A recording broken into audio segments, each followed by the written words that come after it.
quiero poner en contexto porque hoy se conoció, dijéramos que el Consejo Nacional del Salario Mínimo aprobó la propuesta del gobierno del 12%, ¿verdad? Eso lo informó el señor ministro de Trabajo, Rolando Castro. Esto surtirá efecto a partir del 1 de junio.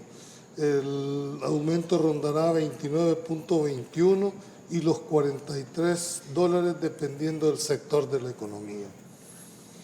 En la mesa de discusión hubo planteamientos de sindicatos donde hacían ver que el salario debería de estar entre 500 y 600, incluso hasta alcanzar los 901.92 el ajuste aprobado.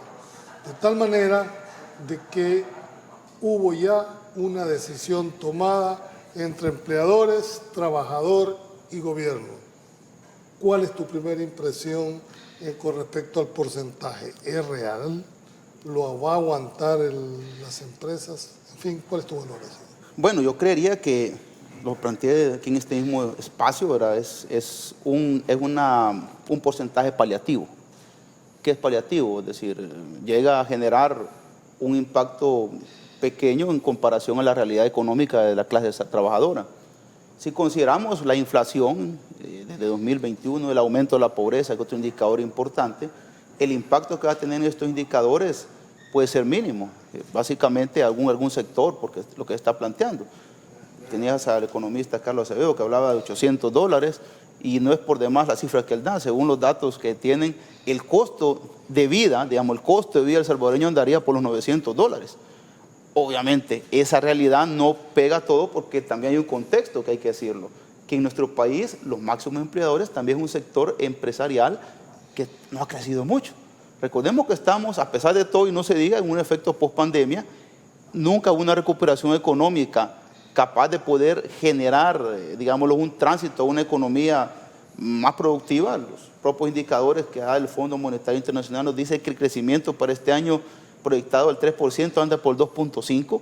Esto te puede indicar de que la masa productiva del país no ronda un adecuado fortalecimiento de cara a lo que es los ingresos. Ahora, pensar en un 12% es pensar en un paliativo para una pequeña parte de la población, pero no sacas un impacto mayor en términos de pobreza. Por ejemplo, los sindicatos que te dicen que era por 500, te tratan de decir para que una familia pueda salir de la línea de pobreza, digámoslo, relativa, que rondea más o menos los $520.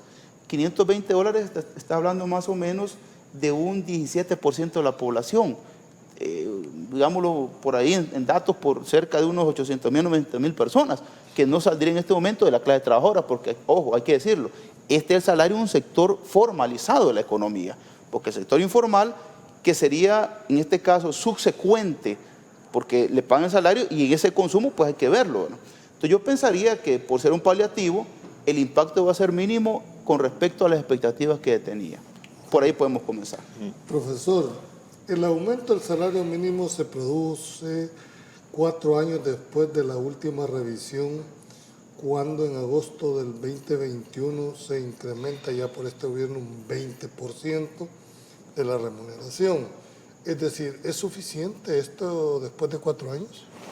Bueno, mira, si nos vamos al debería, a lo que se quisiera, pues tenemos que decir que no es suficiente, pero eso es una tensión entre lo que se puede y lo que se quiere, que existe en todos los países, incluso en las economías más grandes del mundo, ¿verdad?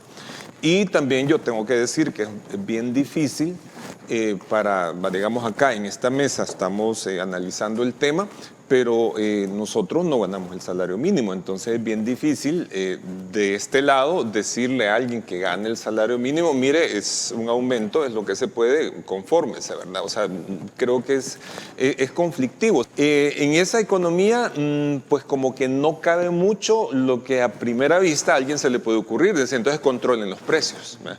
Porque el control de precios trae digamos, unos efectos indeseados, escasez, contrabando, bueno, hay una cantidad de cosas. Entonces, si no va a haber control de precios Realmente, aunque suene muy idealista decirlo, pero yo lo planteaba así, en lo único que se puede confiar en que la gente, especialmente los empresarios, tomen conciencia de una mayor responsabilidad social dentro de una teoría económica que dice que aumentar la capacidad adquisitiva de los empleados favorece a la economía, porque eso aumenta el consumo y aumenta la dinámica, el flujo de intercambio de bienes y servicios.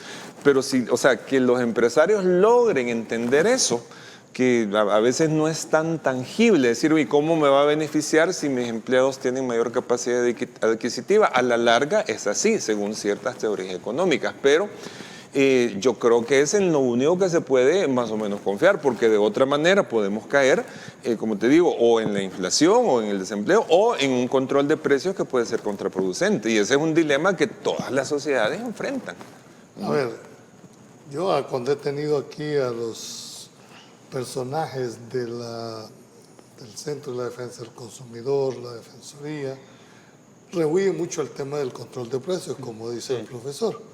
Pero no es, dijéramos, prioridad o debería ser una prioridad si no querés fijar control, establecer un máximo y un mínimo para que en esa banda se puedan jugar, porque si solo lo dejamos a las reglas del mercado, y hay que decirlo con esa manera, en esta jungla, ¿verdad?, de donde la oferta y la demanda sea la que vaya determinando los precios. Bueno, la expectativa, por eso que cuando se habla de los modelos económicos, uno de los que, ahí están los extremos, ¿verdad? Extremos de la economía. Están aquellos que consideran la libertad en puro, ¿verdad?, las economías de mercado completa, y lo que son las economías basadas netamente en el Estado. Muchos peor le apuestan a lo que son economías sociales de mercado, es decir, con ciertos paliativos, donde el mercado sí es un actor importante, pero existe también una función del Estado en determinadas cuestiones. Una importante en algunos casos es precisamente fijar tasas sobre la parte de algunos bienes y servicios. Lo puedes ver en el mercado de los hidrocarburos. Pues hay una tendencia a establecer, no a controlar el precio, sino que a sugerirte precios y decirte, miren, estos son, bueno, ahí tenés más o menos las tarifas, bueno, el salario que tenés esta parte. Es decir, donde te pueden dar alguna inducción hacia dónde puede ir ciertos productos.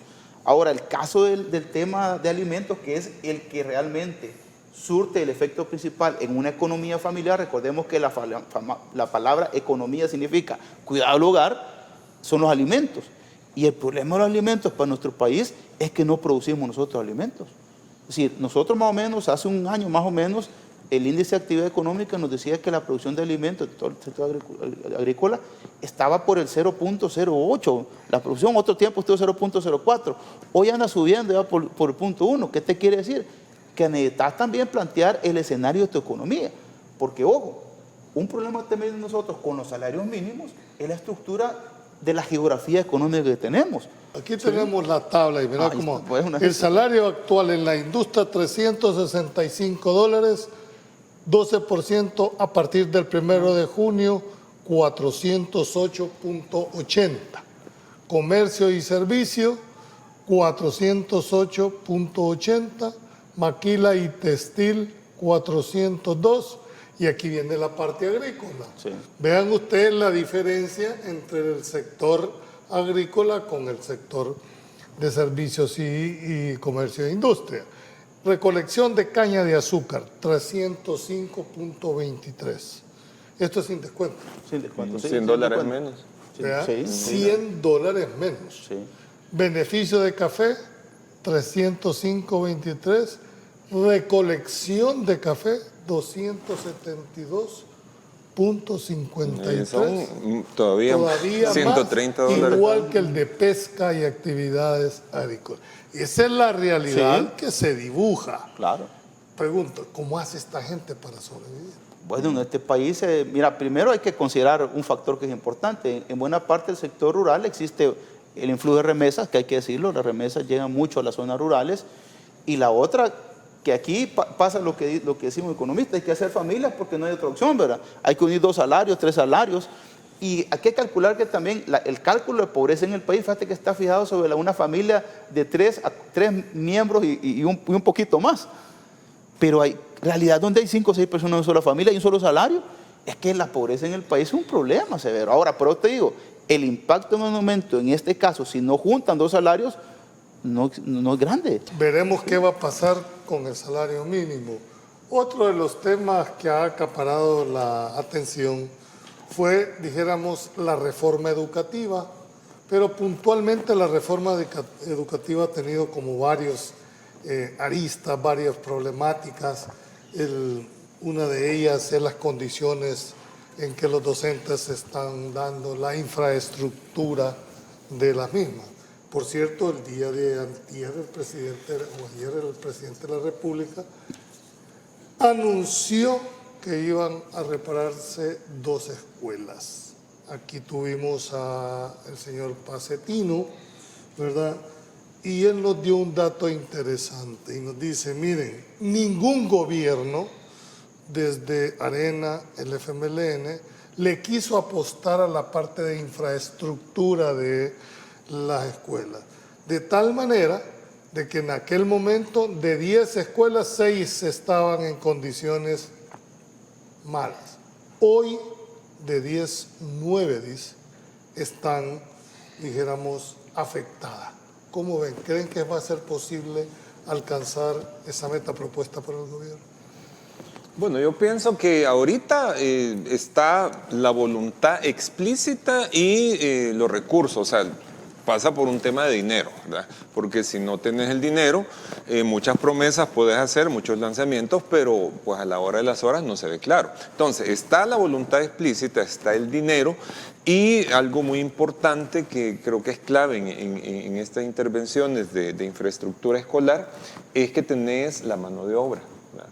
La mano de obra porque están participando también muchos reos del programa del programa Cero Ocio. No solamente elaborando pupitres, mesas en las carpinterías que hay ahí, sino también en labores de albañilería, ¿verdad? Ahora, creo que sí es importante, primero que el presidente admitió así, con mucha honestidad, mire, no pudimos con las casi 3 escuelas al día, ¿va? Pero eso también él hace un compromiso que es todavía un listón más alto, porque cuando anunció las 3 escuelas o las 1000 escuelas al año, pues fue de una manera general, pero no puso un autocontrol para verificación, que es el tema que él se comprometió a publicar cuáles son las escuelas. Entonces eso te pone en el ojo público y es un compromiso fuerte que se asume, ¿verdad? Lo que plantea el profesor, Bases Magisteriales dijo eso. Usted, la escuela, nos la van a entregar muy adecuada, bonita, pintada, pero si no hay un presupuesto de mantenimiento, eso se va a deteriorar en 1 o 2 años. El alumno, cuando está en un ambiente que no es el adecuado para recibir, se siente mal.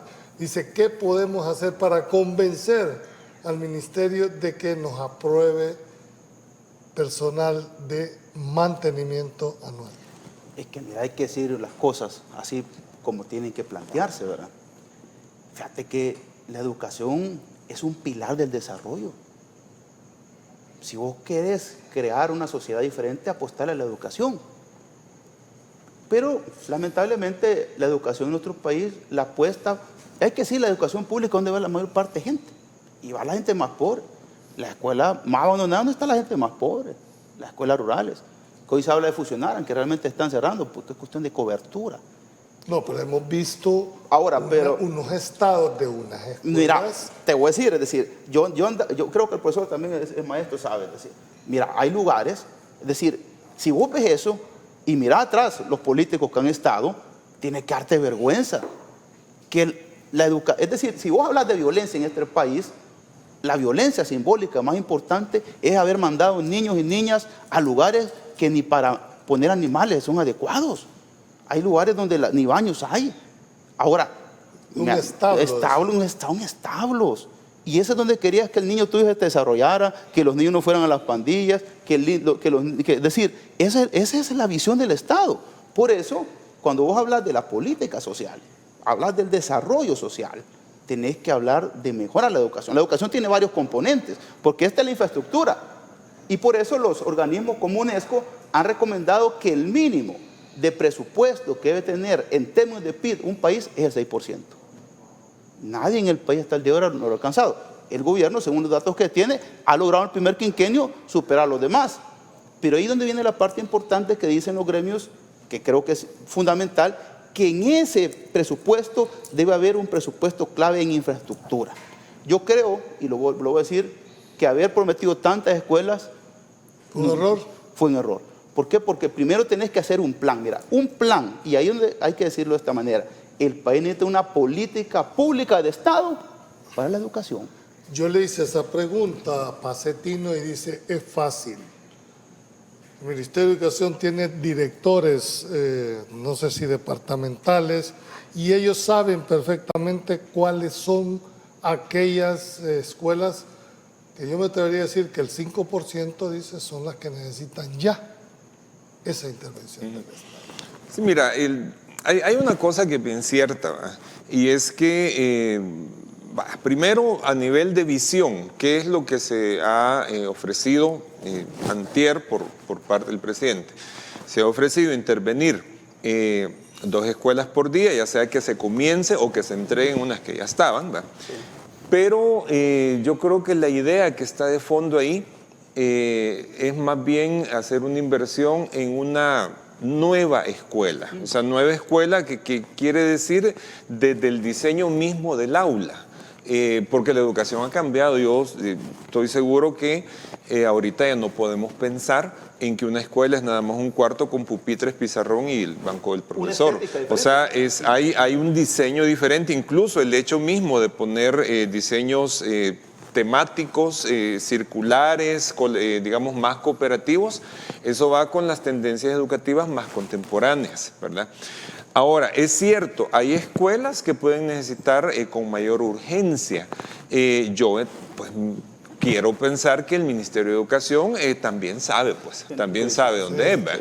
Y dónde van a actuar, porque sí, hay unas que, pues, sale mejor demolerlas y hacerlas de nuevo que empezar a tratar de reparar, primero a tratar de entender cómo es que estaban construidas. Saludos desde Ilopango, me alegro mucho que el gobierno esté apostando en la educación. Hay algo importante que mencionó el licenciado Faguada, y es crear pensum, currículas y carreras adecuadas que ayuden al desarrollo del país. Por ejemplo, la ingeniería agronómica es una de ellas. Bueno, es que, mira, yo digo que realmente el país necesita una gran reforma educativa. Una reforma educativa integral como política de Estado te ve la infraestructura y creo que es importante la estética. Por eso tenemos la estética de la desigualdad. Es una reforma educativa. Bueno, el Pacto Grobosa, pero tenés que verlo en términos integrales, porque ahorita tenés un problema, que yo creo que también el profesor lo tocaba, que es muy interesante. La ineficiencia en el tema del gasto, porque se mencionaba que a nivel de presupuesto se ha gastado el 54, 60%. Tenemos un problema de eficiencia del gasto. No está invirtiendo lo que se plantea. Pero además de una reforma, que creo que eso es importante, la parte curricular, ahí se ha planteado con una reforma curricular, pero realmente esta currícula está pensada para los retos que tiene el país. Porque, ojo, nosotros también tenemos que plantear que no podemos entregarle a una fuerza, vos hablaste del mercado, esa fuerza del mercado, él gobierna la oferta de la educación, pero no la pertinencia de la educación.